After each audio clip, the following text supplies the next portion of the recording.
Roma Wines present Suspense.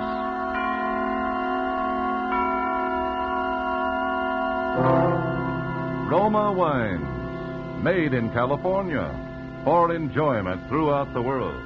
Salud. Your health, senor. Roma Wines toast the world. The wine for your table is Roma Wine, made in California for enjoyment throughout the world. The Roma Wine Company of Fresno, California, welcomes you again to this weekly half hour of Suspense. Tonight from Hollywood, Roma Wines bring you a star, Mr. Herbert Marshall. Mr. Marshall is with us to play in Nicholas Blake's powerful story of vengeance and retribution, The Beast Must Die. But before we raise the curtain on tonight's tale of suspense, here is a message from Roma Wines. In Havana, Cuba, one gathering place of fashionable people is the charming Pan American Club. A dinner party is in progress, and the Cuban host has risen to return a compliment which has just been paid him by a guest from the United States. Lifting his glass, he says, "Thank you, my friend. Thank you also for telling us about the perfect climate and soil of California, from which we import the supremely delightful Roma wines. Now we can understand how such perfection is possible, such magnificent quality as we enjoy in Roma wines. You will agree it is a tremendous tribute when other countries find Roma wines so superior they import them as rare and expensive delicacies. Such international esteem can only mean that Roma wines are truly magnificent in quality. But remember, you here in the United States can enjoy these distinguished wines at almost unbelievably low cost. For you pay no high import duties, no expensive shipping costs. You enjoy the unique combination which makes Roma wines so superlatively fine. The combination of California's perfect soil and climate and age-old winemaking skill, plus Roma's modern quality controls for only pennies a glass. Discover the delightful flavor and goodness which have made Roma wines America's largest selling wines. Ask for ROMA, Roma Wines, made in California for enjoyment throughout the world. And now with The Beast Must Die, and with the performance of Herbert Marshall as Felix Lane, who wrote a diary of death, we again hope to keep you in suspense.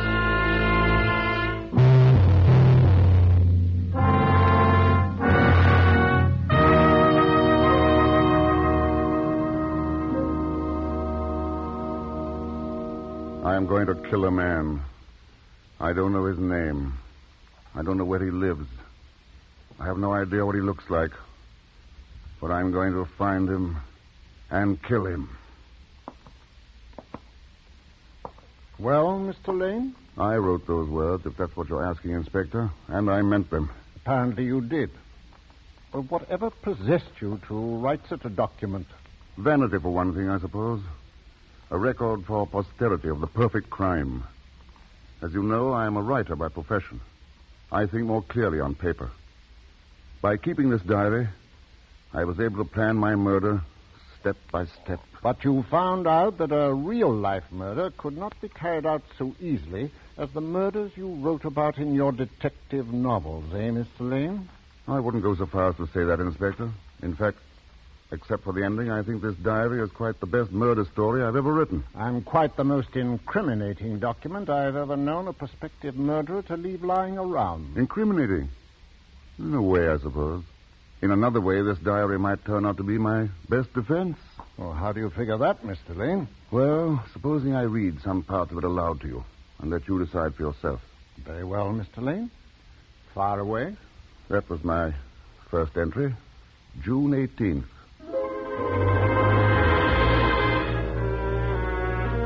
Yes, I am going to kill a man. It takes great singleness of purpose to commit a murder. But if ever for a moment I stray from that purpose, I have only to think of Ronnie. Ronnie was my son. One evening 2 weeks ago, he was crossing the road outside our house. He had gone into the village to buy some candy. For him, it could have been only a paralyzing blaze of headlights around the corner, a moment's nightmare, and then the impact turning everything to darkness forever. His body was hurled into the ditch. He was dead at once. The motorist who killed Ronnie did not stop. The police have failed to trace him. They say he must have been going 50 around that blind corner for the child's body to have been thrown and injured as it was. The man who drove that car, he is the man I have got to find and kill.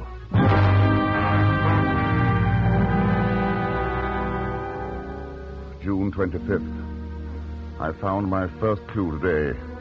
My mind was on Ronnie. I was driving toward a neighboring town. The hills around were green, the boxwood hedges still damp from last night's rain, translucent like giant chunks of emerald.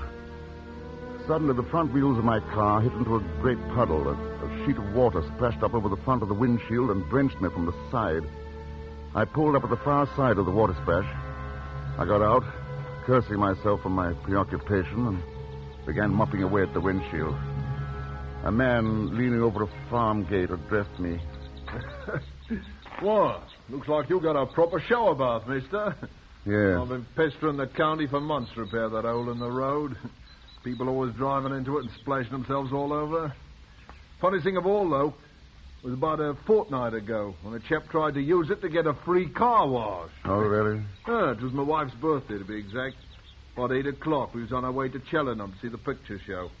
Just as we was coming out of the gate, this chap driving one of those low-slung sports jobs hits the water splash. You don't say. Yeah. And then this fella, he says something to the girl he's driving with. And what do you suppose they do? Well, they backs up and runs through the splash again. And then again. They did it 4 times. 8 o'clock. Your wife's birthday. It wouldn't be June 3rd, would it? Oh, right, sure. But how'd you know? Oh, well, you see, that is a friend of mine was rather celebrating that night. Driving toward... Severnbridge. That's where this fella and his lady friend was going. I remember his lady friend says, George, ask the man whether you turn right or left at the next fork. George. Yes, George, that's right. That's my pal's name. And Severnbridge. Yes. The way he drives ought to have brought him by here just around 8 o'clock. He didn't have a crumpled right front fender, did he? Oh, that he did. If that bloke was your friend, he sure is a proper nut. Well, peculiar, at least. Yes. Yes, he is peculiar. Driving through that water splash all over again and again. 4 times he does it. And he wasn't laughing, either. Didn't seem like a joke, somehow. Looks like he's trying to get a free car wash. Funny way I'd say to get the mud off. Huh? Yes. Maybe it was tar, though, huh? Yes. Or blood.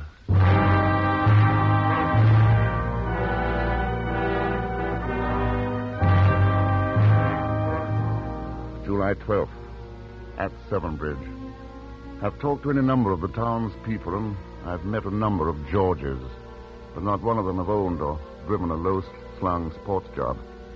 Not like the one I've been looking for, anyway. Maybe that I'll have to start all over again on some other tack.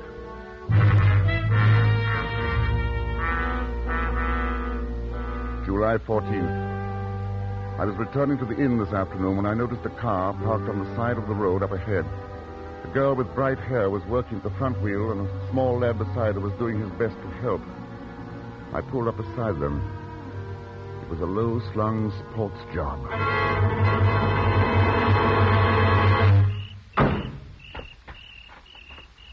I say, can I help? Well, what do you think, Phil? Oh, yes, sir. Please, if you would lend a hand. I'm afraid we're not quite heavy enough to weight this jack handle down for another turn. Here, fella, let me have a go at it. Oh, the paint doesn't seem quite to match on the right front fender. The fender? Oh, Dad had a new fender put on a while back. It got bunged up or something. I can't tell you how awfully nice it is of you to help us out. Oh, not at all. By the way, I wonder if you and Phil here wouldn't stop for tea with me at the inn afterwards. Not far, you know. We're expected at home, sir. Perhaps you would come along with us. What do you do, sir? I'm a writer, Phil. Oh, you really must come to see us. It's Gables on Devon Road, my brother-in-law's place. The name's Rattery. We'll give you a ring tomorrow and set a date. Sis will love meeting a real author, and so will George. Did you say your brother-in-law's name is George?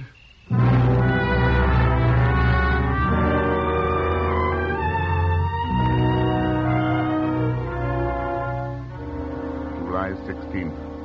I've met him. I've spent an evening talking to him. George Rattery. So you're a friend of Lena's, eh? Storybook detective. A writer. Easy enough to write about a dead body, but I'd like to see an author that had guts enough to look at one.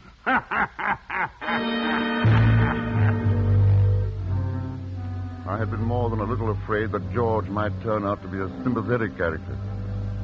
That need not concern me any longer. I shall have no compunction at all about putting his light out.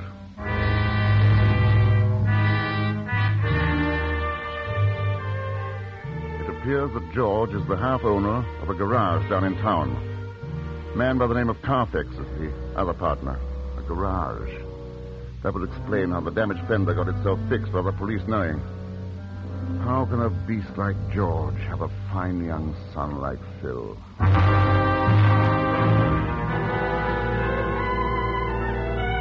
August 4th. This afternoon I was rounding the corner of the tea house in the Rattery's garden when I heard voices. It was Lena and George. I stopped in my tracks and eavesdropped, shamelessly. That's a neat rig you're wearing today, Lena. Is that for Felix Lane's benefit? Well, save your compliments for that Carfax woman. Jealous. Don't make me laugh. But someday you're going to find out that business partner of yours isn't as mild as he looks. I wonder what he'd say if he knew that his wife... Shut up, will you? And since when did you get so high and mighty? It wasn't so long ago that you yourself were glad enough If you ever open your mouth about any of that, I swear I'll kill you. Talking big now, aren't we, Miss Snow White? Just try something and you'll find out. Remember, there are quite a few people who might like to know about that poor little kid you ran down last June. If it weren't for Violet and Phil, I'd... Stop that kind of talk. You hear? Just remember you were with me that night. Huh?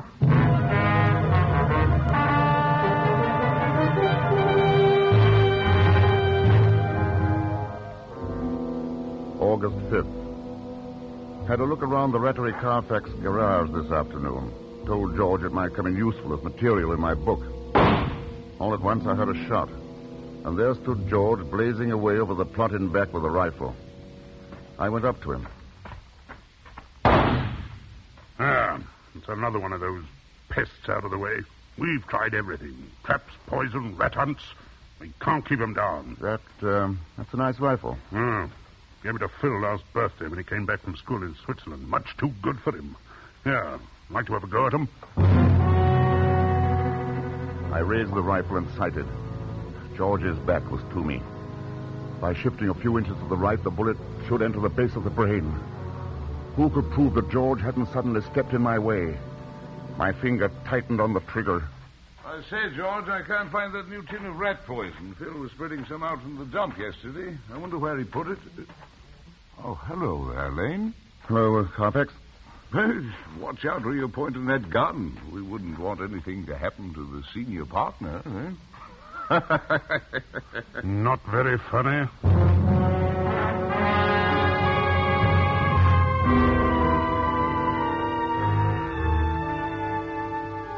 August 12th.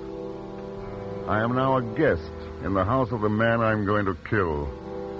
Violet, Phil's mother, suggested that I come and stay with them for a fortnight and help Phil in odd hours with his Latin. George, much to my surprise, joined in heartily with the idea. I wonder why. I must watch him very closely because of what happened last night. We were having coffee in the drawing room after dinner when the conversation took a most extraordinary turn. They were talking about Violet's new rose bushes. I suppose they'd be very nice, but I can't for the life of me see why you went to all that trouble. Well, the old ones weren't doing very well. They were still alive, weren't they, Mother? Oh, yes, dear, but I'm not one to keep something going when it's only half alive. Oh, I'm glad you're talking about rose bushes. I should hate to think you felt that way about people. Oh, of course not. But on the other hand, I do think if a person were incurably ill that they ought to... Well, that is, they ought to have the right to ask their doctor to put them out of their misery. Don't you think so, Felix? Huh? Well, Oh, speaking of doctors, reminds me, George, don't forget your tonic. Doctor said after every meal. Tonic. Oh, positive. Yeah. Foul stuff. Fiddler's gall. Poison. that won't kill you, George. Felix, would you really be in favor of doing away with all unfortunates? Well, what about your incurable social pest? The person who makes life miserable for everyone else around him. I think a person would be justified in killing someone like that. Oh, I do think you're all getting a little morbid. Well, the kind of a person I describe has no right to life. Of course, that will say I would kill him if I could do it without running my neck into a noose. Now, in my book, I'm working on a very pretty murder. Quite my masterpiece, I think. Well, he's darn close about it. Locked doors, sealed lips, and all that. Of course, he says he's writing a thriller, but we've no proof, have we? I think he ought to show us the manuscript, don't you, Lena? I can't. I'm sorry. I hate anyone to see an unfinished manuscript of mine. I'm funny that way. Oh, Felix, please, get it and read some of it. Oh, come on, don't be a spoil I'll go and get it myself and read it out loud if the blushing author is too coy. By heaven, I'll go upstairs and get it now. You'll do nothing of the sort. What? I forbid it. I will not have people snooping about among my manuscripts. It was close. After all, there is no book but this diary. I must keep it well hidden in my room.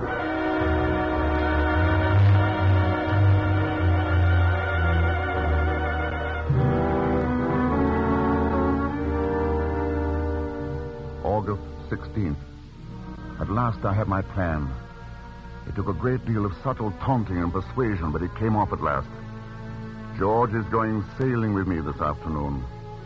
And he can't swim. Drowning is very painful, they say, in the early stages. That's good, I'm glad. George's lungs bursting. The top of his head shrieking with pain. His hands scrabbling vainly to thrust against the giant weight of the water. But if I cannot kill George today, on the open sea, with the wind in my favor and myself the undisputed master of the situation, if I fail today, then I will know that it is not my destiny to be a murderer, and I will make no further attempt on the life of George Rattery.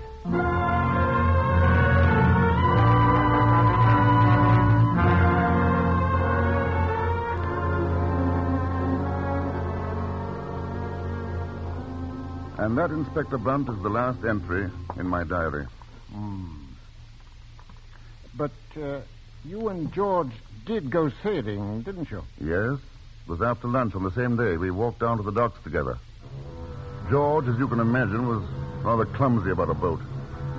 But it was only a few minutes after he clambered aboard that we were out in the main water, sailing free. George had his feet braced against the centerboard case and his hands gripped the gunwale. A squall was coming up. Hey, that motor barge is getting pretty close, isn't it? Oh, there's plenty of room, George. Power vessels have to give way to sailing vessels, you know. Give way? How do you think a boat that size is going to give way to a crate like this? Hey there, what are you up to? Look out, I tell you. You can't do that. If you run us into that boat to pull us, I'll bloody well hang on to your leg until we both drown. Be careful! I can't swim! What are you doing? Hey!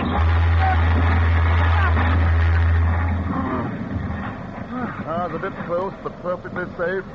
Perfectly safe. That barge didn't miss us by a yard. The same thing happened the other day when I was out with Phil. He didn't lose his nerve. Oh, he didn't, eh? By the way, you better not stand up in the boat again. That's one thing that's not safe. Very well, my friend. But I shouldn't try any of those funny tricks you've been planning. Tricks? What tricks? You know what I mean, you filthy sneak. I searched your room just before lunch. I found your diary. Yes, I posted that precious diary of yours off to my solicitor just before we came out here. Posted it, mind you, just before we went sailing. So you see, it'll be most unfortunate for you if you let me drown Well, what's the matter? Lost your lying tongue, have you? Why, what I'll break your jaw for you. I've a good mind to hand over your diary to the police. Don't be silly. You know perfectly well you won't do anything of the kind. And for the very good reason that you don't want the police to haul you in on a charge of manslaughter for killing my son. You can't prove I ran over your son. Aren't you forgetting that Lena was with you last night? She was with you that night.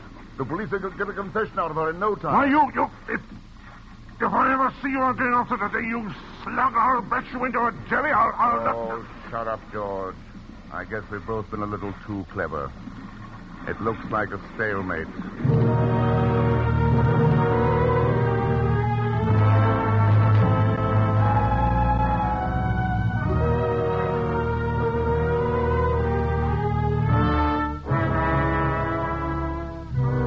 I docked the boat and George stormed off the minute we landed. I came straight here to the inn. Yes, I know.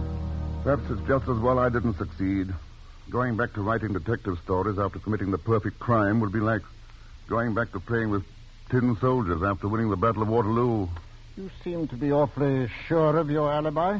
Well, after all, there's no crime in planning a murder, is there? Providing nobody is hurt. Unfortunately, somebody has been hurt. What do you mean? What are you trying to tell me? George Rattery died yesterday evening of the effects of strychnine poisoning. George dead? Strychnine poisoning? All my planning, all my high and tragic purpose. Oh. And the beast ends by taking his own life. Poison. I remember now, yes. He used to talk about suicide quite a lot. But I thought he only did it because the subject was so upsetting to his wife. I never dreamed. How did he take it? With his tonic. But it couldn't possibly have been suicide, Mr. Lane. But who... What else could it have been? It could have been murder. Unfortunately, we have no evidence except this diary of yours. Of the bottle, the tonic. George Rattery died almost instantly after taking his tonic at dinner. But before the doctor arrived, that bottle disappeared. Well, any suspects? Every person closely associated with George Rattery had enough motive to murder him. But you have the strongest motive. After all, George Rattery did kill your son. Am I under arrest? Not officially as yet. But naturally, I have posted a guard outside your room. In the meantime, Madam, you can't go in there. It's ordered. Officer, let me by. I tell you, I've got to see Inspector Blunt. Please, Mother, I say it's no good. Be quiet, Phil. Why couldn't you have stayed at home? Officer, let me by. I must... let them come in, officer. Good afternoon, Mrs. Rattery. Phil? Hello, Phil. Hello, Felix. Please. Please, I can't stand it any longer. They're accusing Felix here of murdering my husband. He had nothing to do with it. Said she doesn't know what she's saying. Heaven's sakes, Phil, will you be quiet? It was I who killed George. He treated me very badly. He was unspeakable to Phil. There was another woman. Oh, I can't go on. Are you trying to tell me, Mrs. Rattery, that you gave your husband poison? Yes. Mother! I tell you, I poisoned him. I poisoned. Where did you get the poison, Mrs. Rattery? Well, I bought it at the chemist shop. What chemist shop? The one on Abbey Lane. Near the corner of High Towers, that's it. Mm-hmm. What became of the bottle of tonic after your husband's death? Well, I broke it. I buried it. I'm sorry, Mrs. Rattery. The police have checked. You didn't buy any poison at the chemist. Mother, I told you it was no good. Sir, Mother is trying to save me. It was I, sir. I killed him. What? Phil, you Don't believe him. Don't believe him. He's just a foolish child. He doesn't know what he's saying. Go on, Phil. Well, you see, sir, I left a note. I was running away, but Mother found the note before I quite got out the door. Boys get such strange ideas. He couldn't have done it. He's just a boy. You know he couldn't. You see, sir, when they accused Felix here, I couldn't stand it any longer. That's why I wrote you the note, but Mother found it first.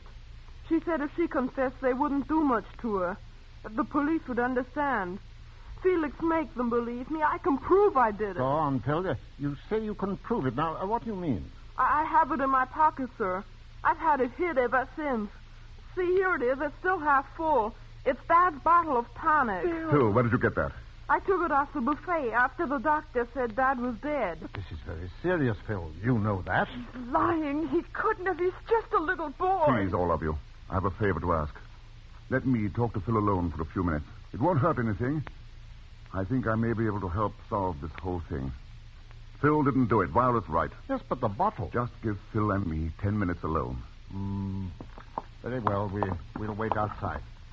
10 minutes, mind you, Felix. No more. Come here, Phil. I'm a murderer, Felix. You're not a murderer, Phil.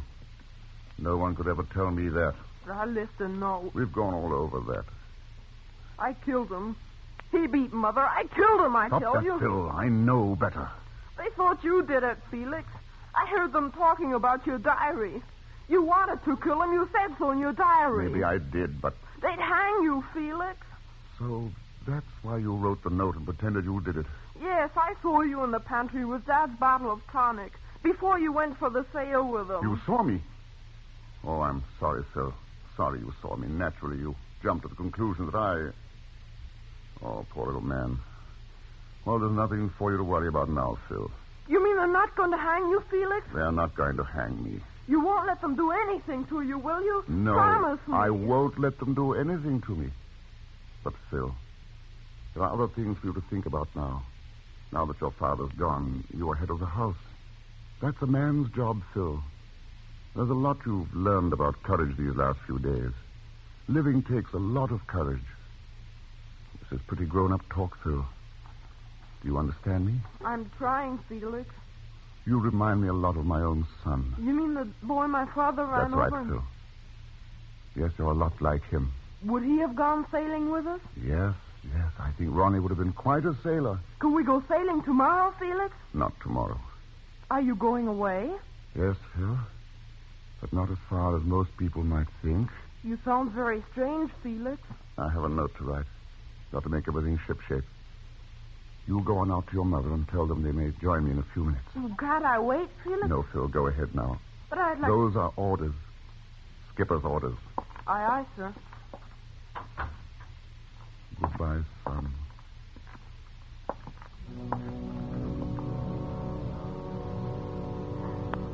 I thought I had made the last entry in this diary. But there will have to be one more.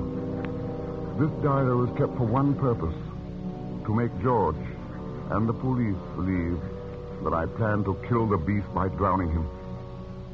Death was already waiting for George Rattery at home, in the bottle of his tonic, where I had placed 3 pellets of rat poison taken by me from the garage. My plan was almost perfect.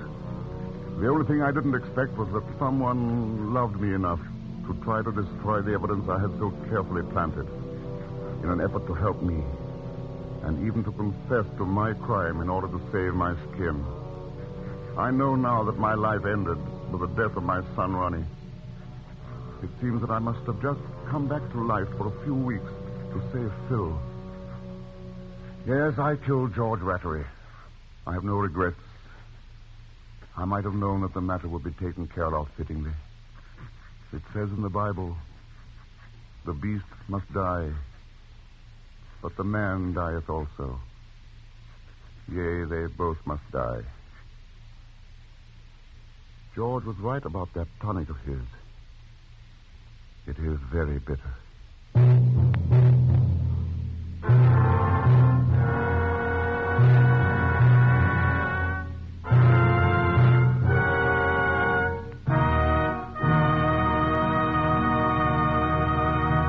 And so closes The Beast Must Die, starring Herbert Marshall. Tonight's tale of Suspense. Suspense is produced and directed by William Spear. Have you discovered the age-old secret of famous chefs and lovers of fine food? Namely, how good wine makes even the simplest, most inexpensive meals really exciting events? How Roma wines perform flavor miracles in bringing out rich new savoriness? Well, the next time you cook any of the red meats, stews, fish, or poultry, add a generous portion of any Roma California table wine. Delicious Sauterne, hearty Burgundy, or tasty claret. Then put the same bottle well chilled on the table with your meal. You will be amazed at the wonders Roma wine performs in bringing out all the appetizing goodness of even the simplest foods. Remember, Roma wines, these marvelous aids to greater enjoyment of daily meals, cost only pennies a glassful. So any home can afford the pleasure they give to everyday living. Ask for ROMA, Roma wines, America's largest selling wines, made in California for enjoyment throughout the world. This is Herbert Marshall. And at the request of the United States Army, I'm addressing this to every soldier listening. Volunteers are once more being accepted for immediate training by the parachute troops. Paratroopers receive $50 extra per month in base pay. Officers get $100 extra per month. If you think you can qualify for the paratroops, apply to your company commander immediately. Mr. Marshall appeared through the courtesy of Metro Goldwyn Mayer, producers of White Cliffs of Dover. Next Monday, same time, you will hear Mr. Peter Lorre with Richard Conte as stars of Suspense. Presented by Roma Wines, ROMA, made in California for enjoyment throughout the world. This is CBS, the Columbia Broadcasting System.